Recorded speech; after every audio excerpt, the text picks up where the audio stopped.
Welcome to GRE Snacks, snackable episodes about the GRE exam and graduate school admissions. I'm Tyler, founder of Achievable, and we have an affordable GRE course that uses memory-based adaptive learning technology to get you better results in less time. You can try it out for free at achievable.me, and if you like it, the code podcast gets you 10% off at checkout. Now, let's get started. Today, we've got Melody Jones from Vantage MBA Admissions Consulting with us. Melody, if you could just tell us a little bit about yourself and your company, that would be great. Absolutely. Thank you, Tyler, for having me on today. I'm very excited to be here. Like you said, I'm the co-founder of Vantage MBA Admissions Consulting, and our team advises and coaches applicants to the top MBA programs in the US and Europe. And so what that means is that young professionals who are applying to the top programs, maybe they're still studying for the GRE or for the GMAT, and they come on board with us to help coach them through every piece of the application process, from developing your career goals and your story to writing amazing essays to interview prep. And so we really serve as a co-pilot and a thought partner throughout the application process and helping ensure that you maximize your chances of getting accepted to your dream school. Yeah. And so something that is maybe a fun topic is why you should and shouldn't get an MBA, right? And maybe something that you talk to some people about in your, if you're doing like, for lack of a better word, kind of like an entrance interview or some kind of like first point, right? But that's right. I think the easiest one maybe is to start with the why you should get an MBA, because I mean we're all here to support you getting your going to your dream school, or just like if your dream is getting an MBA in general. So what are the good reasons?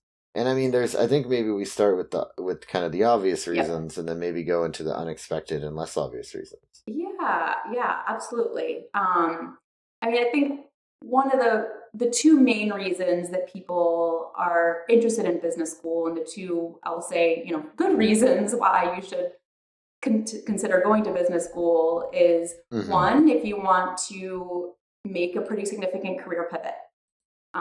That's a reason why a lot of our clients come to us and are looking to go to business school. That's why I personally went to business school, is because I wanted to sort of make a switch in my career, and I knew that business school was going to be a great platform to kind of ease that transition. That's one. And I think the other piece of it too is folks that are looking to really kind of supercharge their upward momentum in a career or an industry that they're in that they already love. And that really values the MBA, right? So finance, for example, venture capital, private equity, those are great sort of starting points early on in your career. But ultimately, when you kind of look at who the top dogs are at any of these firms, they almost all have MBAs. And so for someone that's looking to sort of aim for one of those top positions, or maybe even to launch their own firm someday, getting that MBA is going to be a really big part of getting that credibility and sort of checking that box. So those are two really great reasons why an MBA would make sense. There's others too, right? Like, I want to make more money. I mean, it's, that's the fact, right? After business school, the roles that MBAs are hired into, typically pay quite a bit better than sort of pre-MBA entry-level roles. And then I think another obvious reason too is, people want to build their networks and meet sort of a new crop of people that they're not exposed to, either because they just, they're in a more sort of niche industry, or they've been at the same company their whole career, or just more broadly looking to meet people who come from a lot of different backgrounds and cultures and everything that kind of comes with that diversity. Well, I can imagine. I mean, even as somebody who lived in San Francisco, which, like, San Francisco is obviously a city with a lot of very intelligent and motivated and like dynamic and interesting people. One of the reasons I looked at business school, I ended up just doing a career switch instead, and just not doing the business school step of it. But one of the other reasons I was looking at it was because it's a way to find a group of your peers, both kind of intellectually and in terms of like motivation and things like that, is not necessarily obvious, even when you're already in a city like San Francisco. It's still kind of hard to find like a sort of a professional network of your peers in that way. And then, if you're living somewhere that's like a smaller city or just like not like one of the major centers of like the industry that you're in, oftentimes it is one of the only ways you can get a professional network in that field that you're looking for. Absolutely, absolutely. I mean, I think for anyone that's kind of in the early stages of their career, their networks are either sort of constrained by undergrad, right? Or sort of the Hmm. geographic bubble that they're in. And even in, like you said, in a big city like New York or San Francisco, you're still going to sort of be surrounded by generally like-minded people that are kind of in a similar place than you. And then you Hmm. go to business school and all of a sudden, the circumference of that circle has just like tripled or quadrupled because all of a sudden, people from different countries and just completely different backgrounds. Like, in my class, there was an architect, right? Someone that, had worked in some very different industries and jobs pre MBA. All of a sudden you come together over this common desire to grow and to learn, but to also have these experiences together and to really learn to harness a diversity of perspectives and experiences in a new way. Yeah, and I think that reminded me of another thing that is probably a difference between both graduate school and undergrad, but also MBA versus undergraduate MBA or business administration degrees, is that you're getting people that really want to be there, right? You're taking, call it 2 years out of your job, and then also an additional $200,000 in tuition. Then you got to pay rent and everything else. The all-in cost is quite high. So you're not going to have people like you had in undergrad that kind of roll into class one day a week to turn in their homework or are, playing Minecraft in the back. Like people are actually going to be really engaged and, or at least they should be. And everybody there is going to be, I think part of being in a productive and an environment that a productive environment, an environment you can grow is having all the peers that you're with be on the same page, right? Both at a job and Absolutely. in school. 100%, 100%. You said that, so well. And I think, it goes also beyond just friendships and relationships, right? I mean, those are beautiful, those enrich your quality of life. Um, and, there's absolutely, no downside to having more friends and more relationships, especially with a lot of different kinds of people. But I think, on top of that, when you think about how the network is going to sort of help you and propel you professionally, Mhm. then all of a sudden you're like opening up a whole different can of worms, right? Like if you want to start a business and, some people do this in business school, but some people, pursue a more traditional route for the first 2, 3, 4 years after business school and then decide to start a business, which is what I did Mhm. personally. All of a sudden, you have this, arsenal of people that you can tap into to say, hey, I don't know how to do this, but you're doing that. So, what can you share with me to help me with digital marketing? Or, I'm in over my head on sort of the corporate finance piece of my business. Like, do you know a fractional CFO that I can hire and bring on? Right. All of a sudden you have all these different people that have expertises that might be gaps in your own skill set or experience that you can bring in, and make sure that you're kind of going over those humps and going up the learning curve as quickly as you can. Right. Yeah. So, I mean, these are all great things, right? And I think Yeah. most of the people that are listening probably already either want to go to business school or have thought about it Right. in a pretty positive light. But before we switch to the why you maybe shouldn't, is there anything else you want to say on the positive side? Yeah, yeah. I mean, there's so much to say. Obviously, I'm, a huge advocate and proponent of an MBA. It's why I do what I do. But, I think a couple of the things that kind of stand out from the conversations that I have with my clients when they're kind of thinking about, to business school or not business school, and sort of how should I be thinking about the value I'll be getting out of this. And one of them, that I'll just point out right now is option value. Option value in your career, and option value in so many different ways. A business school degree by design, an MBA by design, is not, a very specific tailored degree in an area, right? It's not, a master's in finance, for example. What you get out of business school is a general management education where you learn a little bit about all the different areas of business. And yes, of course, Hmm. you have the opportunity to sort of hone in and gain more depth of expertise or knowledge in a certain area. But generally speaking, you're learning a little bit about a lot so that you can then go out there in the marketplace, in the job market, and have a really powerful transferable skill set that can take you in a lot of different directions. And so Hmm. ultimately, for example, if you are, look at all, the folks that recently have gotten laid off in tech, right? If you have an MBA, I guarantee you that as you're kind of thinking about what your next steps are, you're going to have more options that you can pursue and that are viable and that are attractive to you than someone that maybe has spent their entire career in tech and is kind of saying, okay, what's next for me? Hmm. Right. And I think, if you've gotten laid off from any job, it's also like it's a reasonable kind of next step to take as well, Yeah, right? absolutely. Absolutely. I mean, we're seeing a lot of folks in that situation right now that are interested in business school, to apply in the fall, or even a few folks that are applying in the last round here for the class that will start in the fall of 2023 for that exact reason, right? Is it they had a lot of times those people that had thought about an MBA previously and just the timing didn't feel right, and now all of a sudden the timing feels very right. Hmm. Right. Yeah, yeah. Yeah, so then let's talk about why you shouldn't get an MBA, right? I think Yep, that it's important to also like present that perspective because there are a lot of costs. absolutely. And there's just It's like not cheap. there's other things to think about. Yeah, yeah.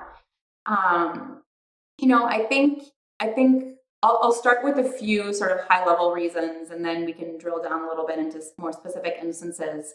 Hmm. But I think a lot of times folks are sort of contemplating an MBA because they think it's what they should do, right? Maybe their parents told them that they should be doing it, or they're like, well, I'm supposed to do it because that's just the next step in my path, right? Or my company's sponsoring me, so I'm going to go get an MBA because it's free, right? And, that might be an okay starting point.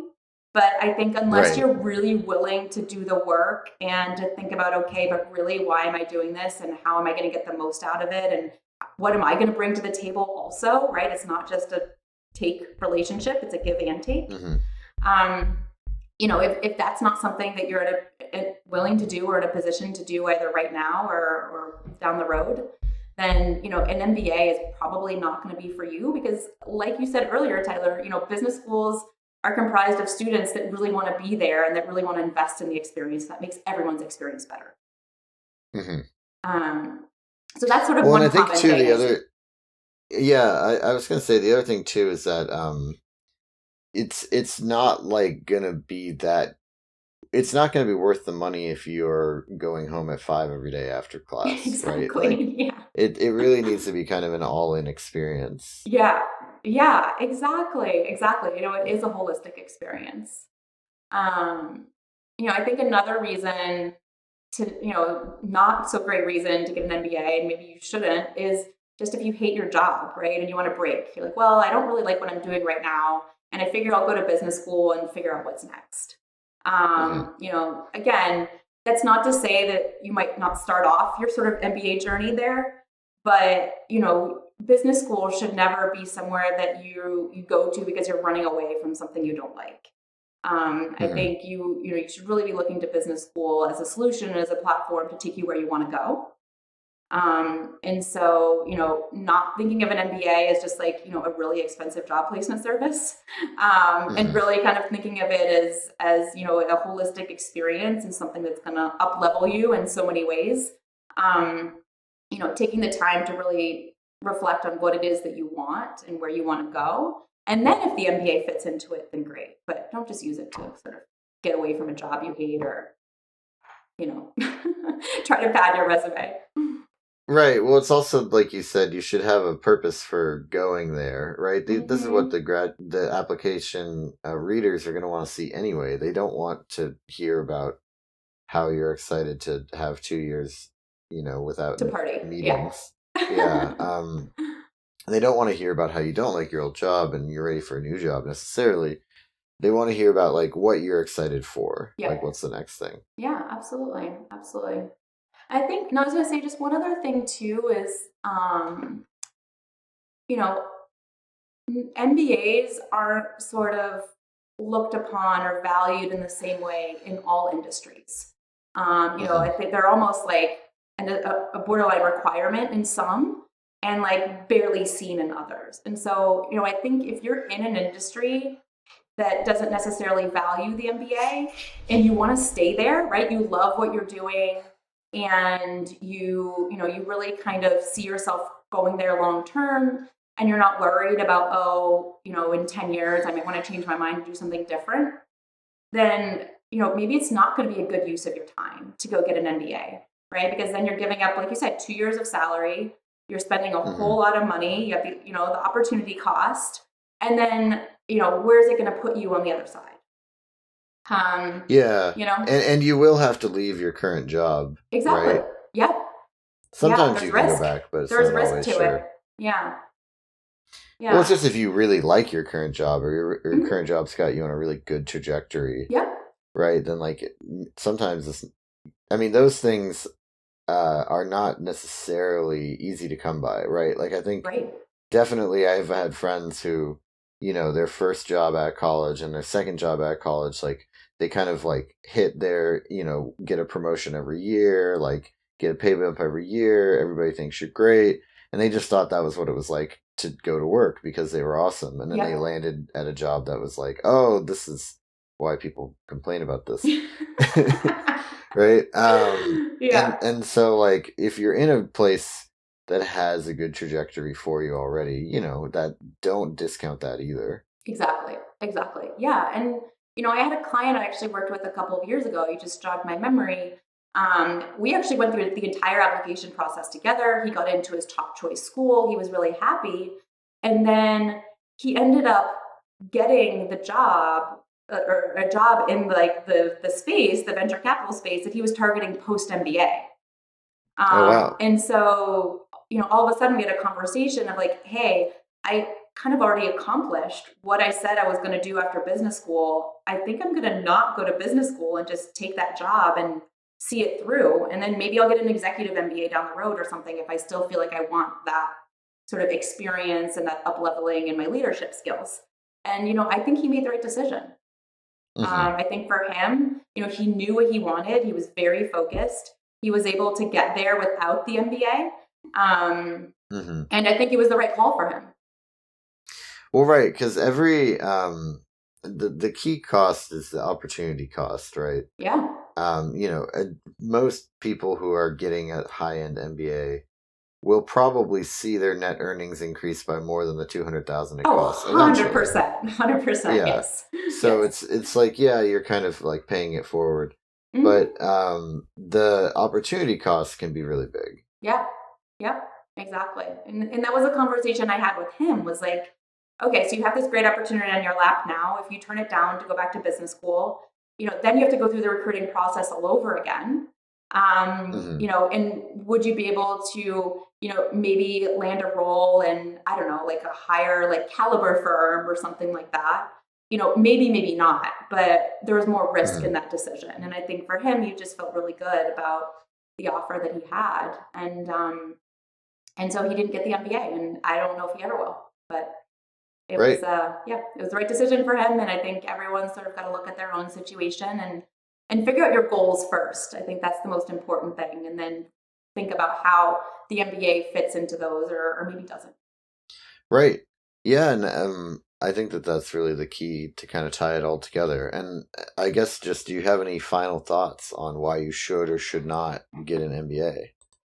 I think the other piece of it is just, talk to a lot of folks about their decisions to get an MBA. I think it's really easy to kind of retreat into yourself and say, okay, so like, what do I want? And thinking about the pros and cons and going into like analysis paralysis mode. But I think talking to others, both people that did get an MBA or maybe those that didn't, right? And how they thought about that decision, is just really helpful to understand how a lot of different people thought about the decision and ultimately sort of bring all of those different pieces together so that you can reach your own best decision for you. And that decision is going to be different for everyone. Right, exactly. Great. This has been GRE Snacks, hosted by Tyler from Achievable with Melody Jones from Vantage MBA Admissions Consulting. And Achievable has a great online GRE course that you can try for free by visiting achievable.me. Be sure to use the code podcast to save 10%.